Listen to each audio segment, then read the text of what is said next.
Hi everyone, and welcome to this next tutorial. We're going to be diving into Substance Designer now because it can really give you a lot of power to add to your Substance Painter libraries, and it's much simpler than it looks. And I've done a lot of tutorials myself and done a lot of learning, and I've found that a lot of tutorials start out very simple and end up very complicated. So what I'm going to do is an introductory kind of tutorial where we'll go through the absolute basics. I'll try and make it as simple as is humanly possible, and we'll get something we can use in Substance Painter. So with that said, let's get into it.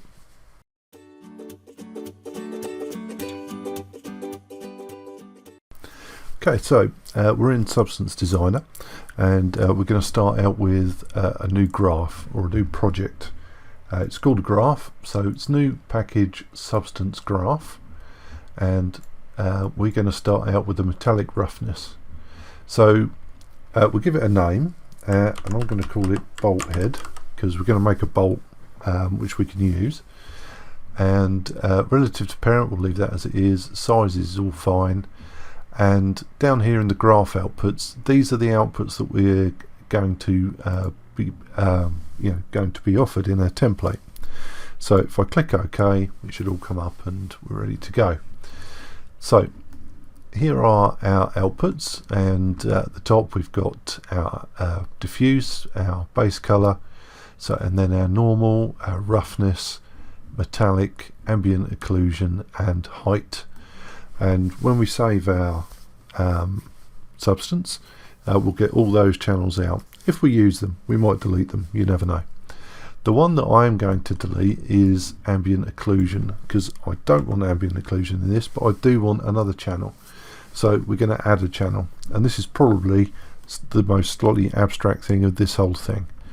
So if you click into the graph and press space and then type output, that will give you an output node, and we can place it there, and then we'll give it a name, and we're going to call it opacity. Once I can figure out how to spell, we'll give it a label of opacity, so I'll just copy that and paste that down there. And then to assign it to a channel, to actually tell it what to do, under the integration attributes and usage, we click add item. And here we can now use this usage drop down and pick opacity, and there we go. That's about that. So currently opacity is blank, there's nothing in it, but if I perhaps plug this black one in, you'll see that nothing happens, and we need to tell Substance to display it in the 3D viewport. So I'm going to right click, view in 3D view, and then scan down my list and find opacity. And now you see it disappears because we've plugged a black colour into it. And if I plug this grey colour into it, it will reappear but not be completely visible. So I'm just going to delete that, and then I'm going to duplicate one of these colours. So uniform colour, and then we'll press Ctrl D, which duplicates, and then I'm going to plug it in and turn it to white, so it's completely visible. So that's starting our project. In the next one we'll start to actually build some interest, some shapes and some results, and I'll talk to you then.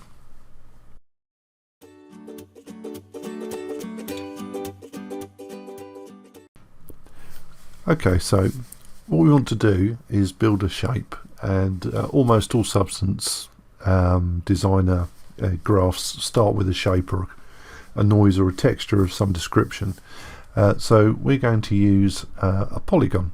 So I'm going to click into the view and then press space to bring up the search and type in polygon. And I'm going to pick polygon 2 because it's got kind of a bevel into it, and we'll see what it looks like if I zoom in. So for each node, when you select it, its parameters will come over in the right hand side here. So we've got base parameters and attributes, which I generally don't touch, We have tiling, sides and scale. So we can change these and it will change, you know, our shape accordingly. For this one, what I want to do is take down the gradient. So what I want is just like a fine bevel around the outside of that, just to give it a little bit of shape, so it's not, you know, sticking straight up and it's not a complete, you know, pyramid. So let's move that out there, and then I'm just going to get my outputs into view. So I can plug this into any one of these channels, and if I plug it in up here, you'll see it appears on our cube down here. I'm going to switch this cube out for a high-res plane, because that's a much more sensible thing to view this thing on. And there we have it. So once you've got an output, once you've got, you know, a shape or a texture or something, you can plug it into a channel and it will react accordingly. And for this one, I'm actually going to drag and drop it into the opacity channel we created. And then, because it's black and white, the black will be transparent and the white won't. So we now have a floating polygon in space. So it's completely non-destructive, of course. So I can go into my shape and I can update it, so I can have more sides, or I could have fewer sides, you know, entirely up to me. Okay, so that's our first shape, and what we're going to do next is transform it a little bit to be suitable for some of the other inputs. So I'll talk to you then.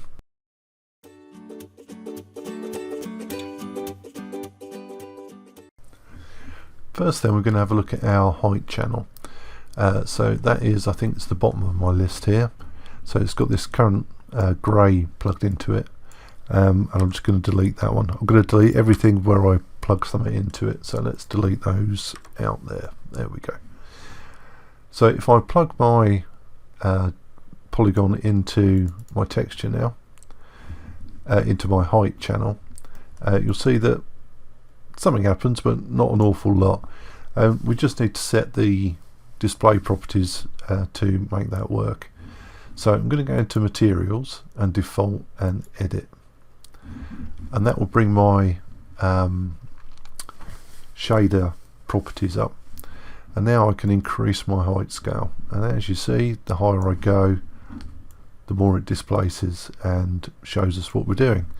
If you get a lot of kind of fine lines and sort of noise around there, you may need to increase your tessellation factor, and that's because displacement needs some geometry, and if you're on a very low res prop, you might not actually see anything happening, or it won't be very nice. So you can increase the tessellation factor to accommodate for that. Okay, so in terms of surface detail, we can also plug this into the normal. So if I plug it into the normal and then double click on this channel, you can see that there's a little pattern in there. So it's transforming this height information into normal information to give us that option. And if I turn the intensity up, you'll see it becomes more and more pronounced. There we go. So that's our kind of surface details. Next, we're going to have a look at metallic and roughness to give it some properties that, you know, may be interesting. So I'll talk to you in the next one.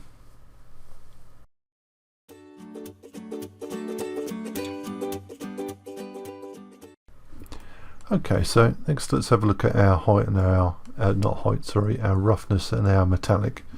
So metallic currently has a black node plugged into it, a black uniform color, which is making it non-metallic. And if I turn this value in the uniform color properties right up, you'll see it starts to become more metallic. You'll see it's got like a reflection and a sheen, and we can see the HDRI environment in there. So that's all very well, but this uniform color going into roughness is driving how rough our surface is, and currently it's neither here nor there. So it's set at a dark grey, and if I take it right over to white, it will be completely rough. So it's metal, but it is, you know, so tarnished or, you know, worn, it's not actually got any shine to it. And if I take it all the way back to black, you'll see it's super shiny. So, you know, now we have a completely metal stud. I don't think that that's necessarily a good thing, because, you know, these kind of bolts don't tend to be chrome polished. So I'm just going to set this value down a little bit until it starts to lose a little bit of its reflectance. Just, you know, roughens up the surface and gives you a more diffuse and blurred reflection. There we go. Something like that, I think. It's probably more or less where it was in the first place. Okay, so with that, what we've got now is something that we could take out to Substance Painter and use as a material. So what we're going to do in the next one is publish this file, and then we'll see how to use it in Substance Painter. So I'll talk to you then.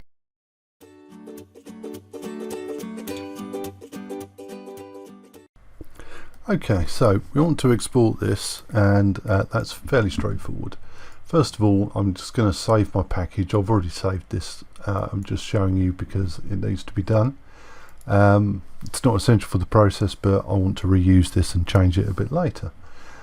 So I'm just going to overwrite my previous one, and then I'm going to right click on that new file and then go publish SBSAR. And it's got the file path here. You can change the path, of course. The compression, I've just got it on auto, and I've pressed the generate missing icon button because that will create me a nice thumbnail which will be used in Substance Painter. And I've already published it, so it's going to ask me to overwrite, and then I'll say yes. Okay, now one last thing, because I intend to use this with a brush, I want an alpha. So I'm just going to see if we can export this. So this color here, I want that image, and there used to be down here, I think it might have changed now, an export. There isn't there. Perhaps it's here. No. So right click, export outputs as bitmaps, and then we can pick our folder. I'm just going to create a new folder for this one to keep them separate, and I'll call it Bolthead. Oops, EAD, and select folder. I can select any of these that I want. I actually only need kind of a copy, and the base color will do it just fine. So we'll take it that one, and then I'll export those, and the export is done. There we go. Okay, so now that we've exported our alpha and we've exported our SBS file, our archive, I can import it into Project. So within Project, what we need to do is go and find the file that we've used. So this box said SBSAR here, and I'm going to drag that and drop it onto the shelf.